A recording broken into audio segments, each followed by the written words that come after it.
Jan Borowicz joins us now on the Oakland County Megacast.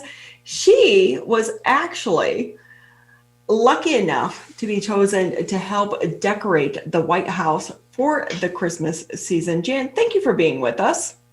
Thank you for the opportunity to share. I was telling everyone, I was like, well, you're the only one amongst all of us that actually stepped foot in the White House. What was that like for you? It was pretty amazing. It was I can still, when I relive a couple of those particular moments, still get chills and have to pinch myself. When I think the biggest moment was when I walked through the front doors into the grand foyer. I opened the door by myself and walked in alone, and I was standing in the front foyer of the White House. Yeah, it was tingling. Because give us a little bit of your background, Jan. Where you're from? What, the Grosse Pointes? Are you a decorator? St. Clair Shores. St. Clair Shores. Okay, so Yep. St. Clair Shores. Moved here about 10 years ago from West Michigan, and originally from Southeast Michigan in the Lambertville area. How did this even come about? You know, it goes back to when I was a little girl laying on my living room floor and my mom had lots of books. She was a reader, and she had one on the White House and the First Ladies. And I read through that over and over. And then several years ago, watching HGTV, I learned that, the volunteers decorate the White House. Maybe I can do that. Maybe I will do that someday. And so it was years in the making, not something that happened like overnight. Correct. Yeah, it's always been in the back of my mind. I've had a couple of other interviews where it was reported that my family and my job got in the way and I could finally do it this year. That's not really correct. My family and my job were priorities. And at that point, it was just something that maybe in the future, and then it presented itself. And I thought, this is year, I'm going to go for it. Just like COVID. It's been quite the year, hasn't it? And we'll kind of get to that a little bit later. But I just want to, so what was the process? How did you even apply? How did your name get tossed into the hat to even be able to do this? Yeah, thank goodness for the internet, because I just went on and I Googled how do you apply, how do you get to be a volunteer, and so simply you just go to whitehouse.org, and there's a live link, and in the last few years, that's usually in August, and you answer some questions and you submit a short summary of why you want to do this. And then you wait until October 15th, I think it was. They notified us if we were selected, and then they notify you about a month later of all of the details. But that's the simple process. You can do. I did a lot of research. I wrote some additional letters, but that's what you do. They just want you to apply online, and whatever else you do is on your own. So what was your response to why did you want to do it? I'm fascinated by history. That's always been a favorite subject of mine, and especially American history. Fascinated by the White House. The White House, the last was won by the chief usher during the Roosevelt, Truman, Eisenhower era. I find it all fascinating. I've been to Washington and just am in awe of the monuments and the history there. So with you mentioning that, I have to ask you, watching what happened to our nation's capital yesterday, as someone who is passionate and in love with our history, what were your thoughts watching what happened and what unfolded yesterday in our nation's capital? It's just a sad situation, all around. There's a lot of anger and hate, and it's just sad. But with that, can I ask you, do you have an interior decorating background at all? I don't. I wanted to say the other thing. When I love to decorate and make things pretty, I just kind of a motto of mine. Let's just make it pretty. and and one the questions on the application at whitehouse.org are there are just a few. Are you a military, active military? No. Are you retired military? No. Are you from a Gold Star family? No. Are you a professional florist? No. Are you a professional designer? No. And my thought was, this is going really well.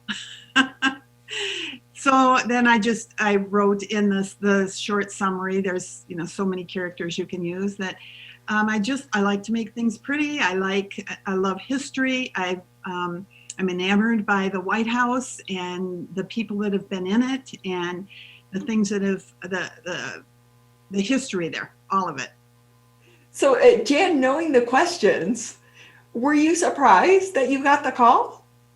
I submitted everything, and I sent some other letters. I'm the oldest of 8 siblings, so they also got together and sent a corporate application for me, and we're my cheerleaders. I have a granddaughter who submitted a recommendation for me. And I wrote some letters to other people, the chief usher, the chief florist, things like that, and just it was a short letter with some one page of several pictures that I had done, mantles that I put together every month in my house, costumes I make for my grandchildren, things I've done in my garden, things like that, and there are typically around 8,000 applicants, and generally in the last few years they've chosen around between 100 and 150 volunteers for the week. And this year, because of COVID and trying to social distance, there were 80 selected. And I asked the question of the assistant social secretary, Emily, when I got there. There was a Q&A period. And she said, despite COVID, we still had about 8,000 applicants. Wow. To think that you were picked out of 8,000 applicants. Yeah. What an honor. And walk us through the process. So you arrive. What happens then? Do they pick your designs, or do they give you a picture and say, this is what we want it to look like, here your supplies, go to work? Yeah, the whole planning starts back in August with a small team of, there's a head designer, and he's out of Chicago.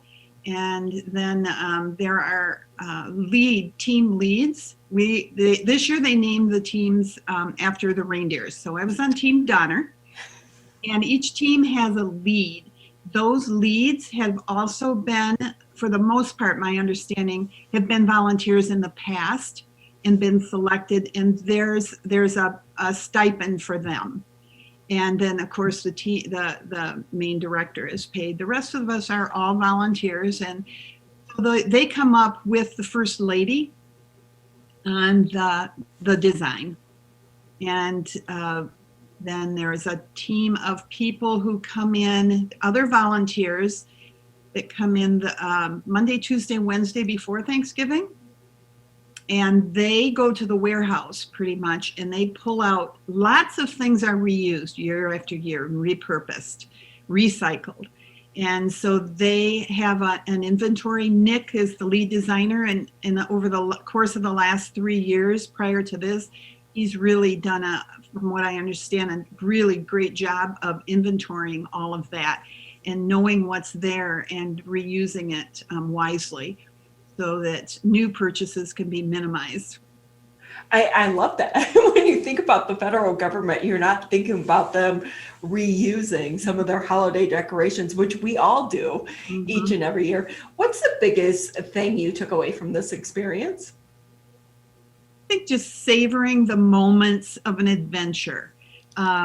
In some of the other interviews I did, talked about dreams, and I don't know that this was ever really a dream. It was, I don't have these dreams, or I don't have a bucket list. I have what I call in my head adventure intentions, because I think in adventure you enter into it and you enjoy it and you savor it and you share it.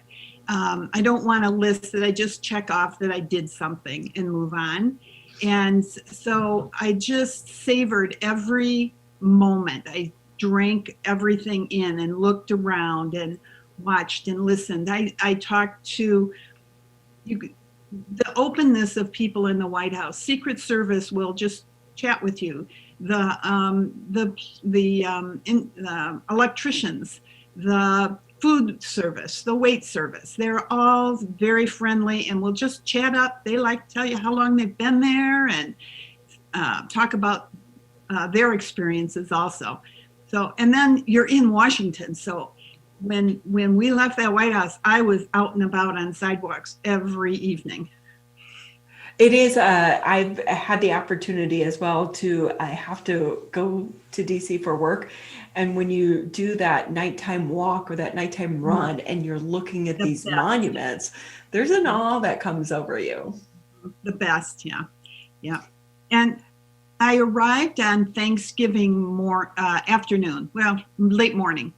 And so I just decided, I unpacked and I got my walking shoes on and walked over to Arlington Cemetery. It's about a 3-mile walk from my hotel. And as I stood there and then I looked back into Washington, D.C. from the cemetery, I thought, what a great place to be on Thanksgiving. Oh, even though you weren't with your family. Yes. With that, did you get the opportunity to meet the First Lady or the President at all? I saw the President with his grandchildren get off the helicopter when they came back from Camp David from their Thanksgiving break. It landed on the White House lawn and they walked in. We watched them from the Blue Room windows. And the stateroom and the Blue Room looked over onto that area. And so we watched him get out. And the First Lady comes down, historically, typically comes down on Monday. Monday they have, the decorating took place on Friday, Saturday, and Sunday. On Monday, they have, the First Lady has a luncheon for all the volunteers throughout the whole year. People who volunteer at their mail centers and at the Easter egg hunt and all of the different opportunities for volunteers. Those volunteers are invited on Monday for the first walkthrough of the Christmas holiday decorations, and then there's a luncheon. And she comes down into the grand foyer and waves and gives a little welcoming and a thank you, and then goes back upstairs to the residence. That's the way the First Ladies, as I have researched over the past several years, have done it.